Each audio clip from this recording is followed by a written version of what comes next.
ഗോകർണം ടെമ്പിളിൽ നമ്മൾ പോയപ്പോൾ ഉണ്ടായ ഒരു അനുഭവമാണ് ഇവിടെ പറയുന്നത്.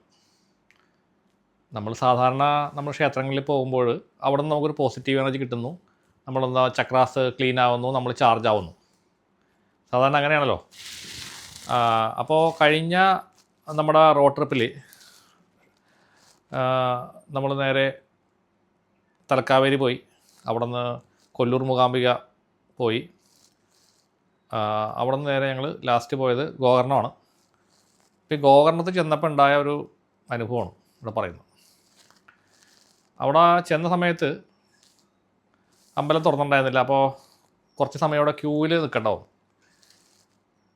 അപ്പോൾ ഞാനും എൻ്റെ സഹോദരിയുടെ മകനോടെയാണ് അമ്പലത്തിലേക്ക് ദർശനത്തിനായിട്ട് ഞങ്ങൾ പോയത്. അപ്പോൾ അവിടെ ഞങ്ങൾ ക്യൂവിൽ പോയിട്ട് ക്യൂവിൽ നിൽക്കുകയാണ്. അപ്പോൾ സഹോദരിയുടെ മകൻ കുറച്ച് മുമ്പിലാണ് നിന്നത്. കാരണം ഞാൻ അതിനിടയിലൊന്ന് പുറത്തേക്ക് ഇറങ്ങേണ്ട വന്നത്, അതുകൊണ്ട് രണ്ടാമത് വന്ന് നിന്നപ്പോൾ പുറകിൽ കുറച്ച് ഗ്യാപ്പിലാണ് നിന്നിരുന്നത്. അപ്പം ഞാൻ നിന്നിരുന്നതിൻ്റെ ഫ്രണ്ടിലായിട്ട് കുറച്ച് ഹിന്ദിക്കാരായിട്ടുള്ള ഒരു 4-5 പേര് നിൽക്കുന്നുണ്ടായിരുന്നു. അപ്പോൾ എനിക്ക് അവിടെ നിന്നപ്പോൾ വല്ലാത്തൊരു ബുദ്ധിമുട്ട് പോലെ, സമ്മർദ്ദം പോലെയൊക്കെ തോന്നി. അപ്പോൾ ഞാൻ ആലോചിച്ചു, എന്താണ് അങ്ങനെ? കാരണം ഞാൻ ഓൾറെഡി 2 പുണ്യസ്ഥലങ്ങളിൽ നിന്ന് ദർശനം കിട്ടി, ഫുൾ പവറിൽ ചാർജ് നിൽക്കണ സമയത്താണ് നമ്മൾ ലാസ്റ്റാണ് അവിടെ ചെല്ലുന്നത്. കുറച്ച് കഴിയുമ്പോൾ എൻ്റെ മുന്നിലുള്ള അയാൾ കുറച്ച് ഇങ്ങനെ അങ്ങോട്ടും ഇങ്ങോട്ടുമൊക്കെ നീങ്ങുന്നു, അങ്ങോട്ട് പോകുന്നു, ഇങ്ങോട്ട് പോകുന്നു, അയാൾ അസ്വസ്ഥനായിട്ട് നിൽക്കുന്നുണ്ട്. അത് കഴിഞ്ഞ് കുറച്ച് കഴിഞ്ഞപ്പോൾ അതിന് മുന്നിൽ, അപ്പോഴാണ് ഞാൻ ശ്രദ്ധിക്കുന്നത്, മുന്നിലൊരു നല്ല അമിതമായ വണ്ണമുള്ളൊരു ലേഡി നിൽക്കുന്നുണ്ടായിരുന്നു, ഒരു വൈറ്റ് കളറിലുള്ള ഡ്രസ്സൊക്കെ ഇട്ടിട്ട്. അപ്പം ഞാൻ അവരിങ്ങനെ വെറുതെ ഇങ്ങനെ നോക്കി. അപ്പോൾ ഞാൻ ചിന്തിക്കുന്നില്ല, നമ്മൾ അമ്പലത്തിൽ കയറി നിൽക്കുമ്പോൾ നമ്മൾ നെഗറ്റീവ് എന്നുള്ള വാക്ക് പോലും നമ്മൾ മനസ്സിൽ വിചാരിക്കുന്നില്ല. പെട്ടെന്ന് ഇങ്ങനെ നോക്കുമ്പോഴേക്കും എൻ്റെ കണ്ണ് രണ്ടും ഇങ്ങനെ എരിഞ്ഞു തുടങ്ങി ഭയങ്കരമായിട്ട്. അതുപോലെ എനിക്ക് തലക്ക് വല്ലാത്തൊരു സംഭ്രമം, അതുപോലെ വയറിൻ്റെ ഭാഗത്തൊക്കെ ഭയങ്കരമായൊരു ബുദ്ധിമുട്ടൊക്കെ എനിക്ക് തോന്നി. അപ്പോൾ അവർ അവിടെ നിന്നിട്ട് അവരിങ്ങനെ വല്ലാത്തൊരവസ്ഥയിൽ നിൽക്കുകയാണ്. അപ്പോൾ അത് ഇങ്ങനെ വീഴാൻ പോണ പോലെയൊക്കെ ആ സ്ത്രീ കാണിച്ചുകൊണ്ടിരിക്കുന്നു. അപ്പോൾ ആ കൂടെയുള്ള 2 പേര് പറഞ്ഞു, ഇങ്ങനെ സെക്യൂരിറ്റിക്കാരോട് ചോദിച്ചു, വയ്യാത്ത ആളാണ്, ക്യൂവിൽ നിൽക്കാതെ നേരെ കയറ്റി വിടുമെന്ന് ചോദിച്ചു. അവർ പറഞ്ഞു പറ്റൂല, ക്യൂവിൽ കൂടി തന്നെ കയറാൻ പറ്റുള്ളൂ എന്ന് പറഞ്ഞു. അപ്പോൾ അവർ ആ ഒരു കസേരയിൽ വന്നിരുന്നു. അപ്പോൾ എൻ്റെ അടുത്താണ് വന്നിരിക്കുന്നത്. ഇവർ വന്ന് കസേരയിൽ ഇരുന്ന് കഴിഞ്ഞപ്പോഴേക്കും എനിക്ക് വല്ലാത്തൊരു ബുദ്ധിമുട്ട് എന്ന് വെച്ച് കഴിഞ്ഞാൽ അവിടെ നിൽക്കാൻ പോലും പറ്റാത്ത ഒരവസ്ഥയിലേക്ക് എത്തി. എൻ്റെ വയറൊക്കെ ഇങ്ങനെ ഭയങ്കരമായിട്ട് സ്റ്റക്കായി, ഇവിടെയൊക്കെ ഹാങ്ങായ പോലെയായി, കഴുത്തിൻ്റെ ഇവിടെയൊക്കെ പിടുത്തങ്ങൾ വന്നു. അപ്പോൾ ഞാനിങ്ങനെ ജസ്റ്റ് ഒന്ന് ധ്യാനിച്ച് നോക്കുമ്പോൾ ഇവരുടെ ശരീരത്തിൽ ഒരു ഭയങ്കരമായൊരു കൊടിയ ബാധ ശരീരത്തിലിരിക്കുന്നു. ഒരു സോൾ അറ്റാച്ച്മെൻറ്റാണ്. അവിടെ ഞാൻ ഭയങ്കര ഡ്രെയിനായി. പിന്നെ ഒരു കണക്കിന് ആ ക്യൂവ് നിന്ന് പയ്യെ അകത്തോട്ട് കയറി. ആക്ച്വലി എനിക്ക് ഗോകർണ ക്ഷേത്രത്തിൽ അവിടെ സ്വയംഭൂവായിട്ടുള്ള ലിംഗമാണ്, ഇതിനു മുമ്പ് പോയിട്ടുള്ള സ്ഥലമാണ്. പക്ഷേ ഭയങ്കര പവർഫുള്ളായിട്ടുള്ള സ്ഥലമാണ്. പക്ഷേ അവിടെ പോയിട്ട് എനിക്ക് യാതൊരു എനർജിയോ ബെനിഫിറ്റോ എനിക്ക് ഉണ്ടായില്ല എന്നുള്ളതാണ്. അതിൻ്റെ ഉള്ളിൽ കയറി തൊഴുതു, പുറത്തേക്ക് ഇറങ്ങി കഴിഞ്ഞപ്പോഴേക്കും വല്ലാത്ത സംഭ്രമം, പരവശം, ഭയങ്കര ദാഹമൊക്കെ എനിക്ക് തോന്നി. അപ്പോൾ ഇവരതിന് മുമ്പ് തന്നെ അങ്ങോട്ട് കയറി പുറത്തേക്ക് ഇറങ്ങി ആ സ്ത്രീ പോവുകയും ചെയ്തു. അപ്പോൾ തന്നെ ഞാൻ അവിടെ നിന്ന് പുറത്തേക്ക് വന്നു. ആ ഗോകർണ ക്ഷേത്രത്തിൻ്റെ തൊട്ട് മുന്നിലായിട്ട് ഒരു മഹാഗണപതിയുടെ ക്ഷേത്രമുണ്ട്. അങ്ങനെ നേരെ അങ്ങോട്ടേക്ക് കയറി. അപ്പോൾ അവിടെ എനിക്ക് ഈ ഗോകർണ ക്ഷേത്രത്തിൽ എനിക്ക് നിൽക്കാൻ തോന്നുന്നില്ല. ഈ ഗോകർണം എന്ന് പറഞ്ഞ സ്ഥലം എന്ന് പറഞ്ഞു കഴിഞ്ഞാൽ ശരിക്കും പറഞ്ഞാൽ ഒരു പഴയൊരു ഗ്രാമമാണ്. അവിടെ ഈ മത്സ്യബന്ധനത്തിൻ്റെ പരിപാടികളും പിന്നെ ചെറിയ സ്ട്രീറ്റും ചെറിയ കടകളും ഒക്കെ ആയിട്ട് അത്ര വൃത്തിയൊന്നുമില്ലാത്തൊരു സ്ഥലമാണ്. എല്ലാം പഴയ ബിൽഡിങ്ങുകളൊന്നും കണ്ടാൽ നമുക്ക് ഇഷ്ടപ്പെടില്ല, അങ്ങനത്തെ ഒരു സ്ഥലമാണ്. അതിൻ്റെ നടുക്കാണ് ഈ അമ്പലം ഇരിക്കുന്നത്. അമ്പലം തന്നെ നമുക്ക് പെട്ടെന്ന് കണ്ടാൽ മനസ്സിലാവില്ല, അമ്പലമൊന്നും മനസ്സിലാവില്ല. ഒരു പഴയ മോഡൽ ബിൽഡിംഗ് ഒക്കെ ആയിട്ട് നമുക്ക് പോയേക്കുന്ന ആൾക്കാർക്ക് അറിയാൻ പറ്റും. പക്ഷേ ഇതിനു മുമ്പ് ഞാൻ പോയപ്പോൾ എനിക്ക് ഭയങ്കര എക്സ്പീരിയൻസ് കിട്ടിയ സ്ഥലമായതുകൊണ്ട് രണ്ടാമത് ഞാൻ ഒന്നുകൂടി പോകാമെന്ന് വെച്ചു. അവിടെ നിന്ന് കുറച്ച് നമുക്ക് വണ്ടി ഓടിച്ച് കഴിഞ്ഞാൽ, മൂകാംബികയിൽ നിന്ന് വണ്ടി ഓടിച്ച് കഴിഞ്ഞാൽ അവിടെ എത്താം.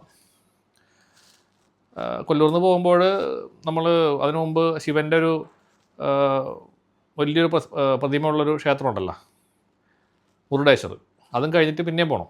അവിടെയാണ് ഈ പറയുന്ന ഗോകർണം ക്ഷേത്രം. ഹൈവേയിൽ നിന്ന് കുറച്ച് നമ്മൾ കടൽത്തീരത്തേക്ക് അങ്ങോട്ടേക്ക് പോകണം. ഒരു സൈഡിൽ കടലാണ്, കടലിൻ്റെ സൈഡിലാണ് ഈ അമ്പലം വയ്ക്കുന്നത്. അപ്പോൾ അങ്ങനെ ഞാൻ അവിടെ നിന്ന് പുറത്തേക്ക് ഇറങ്ങി നേരെ ഈ ഗണപതി കോവിലോട്ട് കയറി. അപ്പോൾ എനിക്കറിയാം ആ ഗണപതി ഭയങ്കര പവർഫുള്ളായിട്ടുള്ള ഗണപതിയാണെന്ന്. അവിടെ കയറി. അപ്പോൾ ഞങ്ങളവിടെ അപ്പോൾ എൻ്റെ കൂടെ ഉണ്ടായിരുന്ന പയ്യനും അവനും ഇതേ പ്രശ്നം തന്നെ ഫീൽ ചെയ്യണ്ടായിരുന്നു. അവനും ഈ പറഞ്ഞ സ്ത്രീയെ കണ്ടു. അവനും ഇതേപോലെ തന്നെ കുറച്ച് ബുദ്ധിമുട്ടുകളൊക്കെ അവനും തോന്നിയായിരുന്നു. അവൻ പുറത്തേക്ക് ഇറങ്ങിയപ്പോൾ എന്നോട് ചോദിച്ചു, എന്താണ് മാമ സംഭവിച്ചത്? ഞാൻ പറഞ്ഞു, ഇങ്ങനെ ഇതാണ്, ആ സ്ത്രീയെ നീ ശ്രദ്ധിച്ചില്ലേ, ആ സ്ത്രീയുടെ ശരീരത്തിൽ ബാധിക്കുന്നുണ്ട്, ആ ബാധയുടെ ഒരു എനർജി നമ്മൾ എഫക്റ്റീവാണ്. അപ്പോൾ ഞങ്ങൾ പുറത്തേക്ക് ഇറങ്ങി അവിടെ അതിനുള്ളിൽ കയറി കുറച്ച് ഇരുന്ന് കഴിഞ്ഞപ്പോഴേക്കും ശരിക്കും ഭയങ്കരമായ കോട്ടുവായും ഒക്കെ ഇങ്ങനെ വന്നിട്ട് ഈ സാധനം ശരീരത്തിൽ നിന്ന് വിട്ടുപോയി. ആ പിടിച്ച ആ എനർജി അതിൻ്റെ ഒരു ഭാഗം വന്ന് നമ്മുടെ ശരീരത്തിൽ പിടിച്ചിട്ടുണ്ടായിരുന്നു. അവിടെ ഇരുന്ന് ധ്യാനിച്ച് കഴിഞ്ഞപ്പോൾ അതങ്ങോട്ട് പോയി. അപ്പോൾ ആക്ച്വലി ഞങ്ങളവിടെ ഗോകർണത്ത് ഒരു ദിവസം തങ്ങിയിട്ട് പിറ്റേ ദിവസം പോരാമെന്നാണ് ഞങ്ങൾ വിചാരിച്ചത്. അപ്പോൾ നമ്മുടെ ഉണ്ടായിരുന്ന പയ്യനും പറഞ്ഞു, അയ്യോ ഇവിടെ ഒരു സുഖം തോന്നല്ല, നമുക്ക് ഇവിടെ നിന്ന് പിന്നെ വേഗം പോകാം, ഇവിടെ നിൽക്കണ്ടെന്ന് തോന്നുന്നു. അപ്പോൾ എനിക്കും തോന്നി വേണ്ട, കാരണം അതിനുള്ളൊരു ആംബിയൻസ് ഉള്ളൊരു സ്ഥലമായിട്ട് എനിക്ക് തോന്നിയില്ല. ആ ഏരിയ അത്ര സുഖമല്ല. പക്ഷേ ടൂറിസ്റ്റുകൾ താമസിക്കുന്ന സ്ഥലത്തിന് അങ്ങനെ നീങ്ങിയ ഹോട്ടൽസ് കാര്യങ്ങളൊക്കെ ഉണ്ട് അവിടെ. പക്ഷേ ഞങ്ങൾ പിന്നെ അങ്ങോട്ടേക്ക് പോകാൻ നിന്നില്ല. അപ്പോൾ തന്നെ ഒരു ക്ഷീണമൊക്കെ തോന്നി. നമ്മൾ ആ മൂകാംബിയിൽ നിന്ന് കിട്ടിയ ചാർജ് മുഴുവനും അവിടെ പോയ പോലെ രണ്ടുപേർക്കും തോന്നി. അങ്ങനെ ഞങ്ങൾ അവിടെ നിന്ന് പയ്യെ അവിടെ നിന്ന് വിട്ട് പോന്നു. നൈറ്റ് മുഴുവനും വണ്ടി ഓടിച്ച് ഞങ്ങൾ നേരം വിളിക്കുമ്പോൾ ഞങ്ങൾ എറണാകുളത്തെത്തി. പക്ഷേ എനിക്ക് പറയാനുള്ളൊരു ടോപ്പിക് എന്താ വെച്ച് കഴിഞ്ഞാൽ, അപ്പോൾ ഇത്തരം ഒരു അനുഭവം ചിലപ്പോൾ നിങ്ങൾക്കുണ്ടാവാം. അതൊന്ന് എക്സ്പ്ലെയിൻ ചെയ്യാൻ വേണ്ടിയിട്ടാണ് ഞാൻ ഈ സംഭവം പറയുന്നത്. ഈ ഗോകർണ ക്ഷേത്രം നല്ലതാണ്, നല്ല പവർഫുള്ളായിട്ടുള്ള അമ്പലമാണ്, അതൊന്നുമല്ല ഞാൻ പറയുന്നത്. അപ്പോൾ ഇത്തരം എനർജിയുള്ള ആളുകൾ ഈ ക്ഷേത്രത്തിൽ വരുമ്പോഴുണ്ടാവുന്നൊരു പ്രതിഭാസമാണ്. അപ്പോൾ നമ്മളെപ്പോലെ സെൻസിറ്റീവായ ആളുകൾ, സ്പിരിച്വൽ പാത്തിൽ നിൽക്കുന്ന ആളുകൾ, അല്ലെങ്കിൽ അവേക്കൺ ആയിട്ടുള്ള ആൾക്കാർ, അവേക്കൺ ആയിക്കൊണ്ടിരിക്കുന്ന ആൾക്കാർ, നന്നായിട്ട് ജപം ചെയ്യുന്ന ആൾക്കാർ, എല്ലാവർക്കും ഇത് ബാധകമാണ്. അപ്പോൾ കൂടുതൽ നമ്മൾ വൈബ്രേഷനിലേക്ക് പോകുന്ന ആളുകൾക്കാണ് ഈ പ്രശ്നം വരിക. താഴെ വൈബ്രേഷൻ നിൽക്കുന്നവർക്ക് ഇത് ബാധിക്കില്ല കേട്ടോ, എല്ലാവർക്കും ബാധിക്കില്ല, അത് നിങ്ങൾ മനസ്സിലാക്കിയിരിക്കുക. കുറച്ചും കൂടി ഹയർ വൈബ്രേഷനിലേക്ക് പോകുന്നവർക്കാണ് ഈ എനർജീസിൻ്റെ അറ്റാക്ക് വേഗം വരിക. ഞാൻ നമ്മുടെ വീഡിയോസിലൊക്കെ പറഞ്ഞിട്ടുണ്ട്, കൂടുതലും അത്തരം ആളുകൾക്കാണ് ഇത് ഈ ബുദ്ധിമുട്ടിൽ വരിക എന്നുള്ളത്. അപ്പോൾ എന്നാൽ ഗോകർണ ക്ഷേത്രം അവിടെയാണ് സംഭവിക്കുന്നത് നമ്മൾ ആലോചിക്കണം. പക്ഷേ ഇതിന് വിപരീതമായിട്ട് എനിക്ക് ഒന്ന് രണ്ട് കാര്യങ്ങൾ പറയാനുണ്ട്. ഇപ്പം നിങ്ങൾ കൊല്ലൂർ മൂകാംബിക ക്ഷേത്രത്തിൽ നിങ്ങൾക്ക് ധൈര്യമായിട്ട് പോയിരിക്കാം. അവിടെ ഏത് നെഗറ്റീവുള്ള ആൾ വന്നാലും നിങ്ങളെ ബാധിക്കില്ല, അത് 100% ഗ്യാരണ്ടിയാണ്. ആ അമ്പലത്തിൽ നിന്ന് നിങ്ങൾക്ക് ഒരു ബാധയും നിങ്ങളുടെ ശരീരത്തിൽ സ്പർശിക്കുക പോലുമില്ല. കൊടുങ്ങല്ലൂർ അമ്പലം, അവിടെ നിങ്ങൾക്ക് ഈ പ്രശ്നം വരില്ല. അപ്പോൾ അതേപോലത്തെ ചില ക്ഷേത്രങ്ങളുണ്ട്, ദേവീ ക്ഷേത്രങ്ങൾ, ഉഗ്രരൂപത്തിലിരിക്കുന്ന ദേവീക്ഷേത്രങ്ങൾ, അവിടെ ഒരിക്കലും ഇത് സംഭവിക്കില്ല. ഏത് ബാധയുള്ള ആൾ വന്നാലും ആ ബാധ പകർച്ച നമ്മളിലേക്ക് വരത്തില്ല. പക്ഷേ ഗോകർണ ക്ഷേത്രത്തിൽ എനിക്കറിയത്തില്ല അവിടുത്തെ പൂജാവിധികളുടെ പ്രശ്നം കൊണ്ടാണോ ഒന്നും എനിക്കറിയത്തില്ല, ഇവർ പറയാൻ എനിക്ക് അറിഞ്ഞൂട കേട്ടോ. അപ്പോൾ നിങ്ങൾ ശ്രദ്ധിക്കുക, ഇത്തരം സ്ഥലങ്ങളിലേക്ക് പോകുമ്പോൾ അമ്പലങ്ങളിൽ നിന്നും വേണമെങ്കിൽ ഈ ബാധകൾ നമ്മുടെ ശരീരത്തിൽ പ്രവേശിക്കാം. ഇപ്പോൾ എനിക്കത് അറിയാവുന്നതുകൊണ്ട് ഞാൻ അതിനപ്പം തന്നെ റിലീസ് ചെയ്ത് കളഞ്ഞു. ഒരു ബാധ പകർച്ച എന്ന് വേണമെങ്കിൽ പറയാം.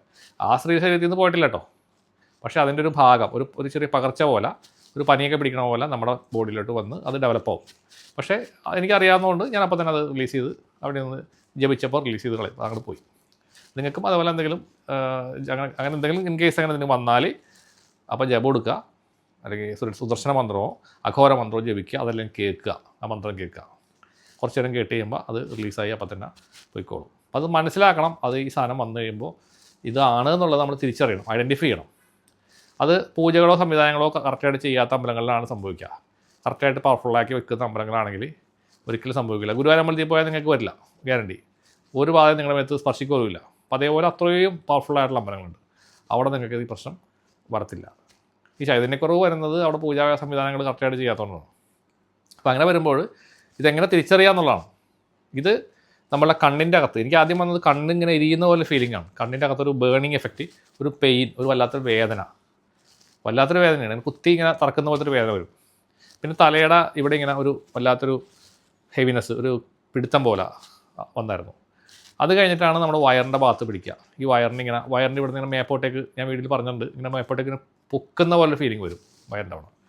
പിന്നെ നമ്മുടെ കഴുത്തിൽ വന്ന് സാധനം, കഴുത്ത് സ്റ്റിഫ് ആകുക, അവിടെ ഇങ്ങനെ സ്റ്റിഫ്നെസ് വരിക, ഇതാണ് വരിക. ഇത് കോമൺ ആയിട്ടുള്ള കാര്യമാണ്. ഞാൻ വീണ്ടും പറയുമ്പോൾ നിങ്ങൾക്ക് അറിയാം, പഴയ വീഡിയോ കാണുന്നവർക്ക് അറിയാൻ പറ്റും. പുതിയ വീഡിയോ കാണുന്നവർക്കാണ് വേണ്ടിയിട്ടാണ് ഞാനിത് പറയുന്നത്. അപ്പോൾ ഇങ്ങനെ കാര്യങ്ങൾ വന്നു കഴിഞ്ഞാൽ പിന്നെ കാല് വേദന, ചിലപ്പോൾ കാലിന് നമുക്ക് വേദനയായിട്ട് വരാം, അങ്ങനെയും വേണമെങ്കിൽ വരാം. പിന്നെ ഒരു സംഭ്രമം, പരവശം തോന്നുക, ദേഷ്യം വരിക, ഈ ഭാഗത്തൊരു വല്ലാത്ത ഭാരം വരിക, എല്ലാത്തിനോടും വെറുപ്പ് തോന്നുക. അപ്പോൾ ആ ബാധയുടെ എന്താണോ ബാധയുടെ അല്ലെങ്കിൽ ആ സോളിൻ്റെ സ്വഭാവം, ആ സ്വഭാവം നിങ്ങളിൽ വരും.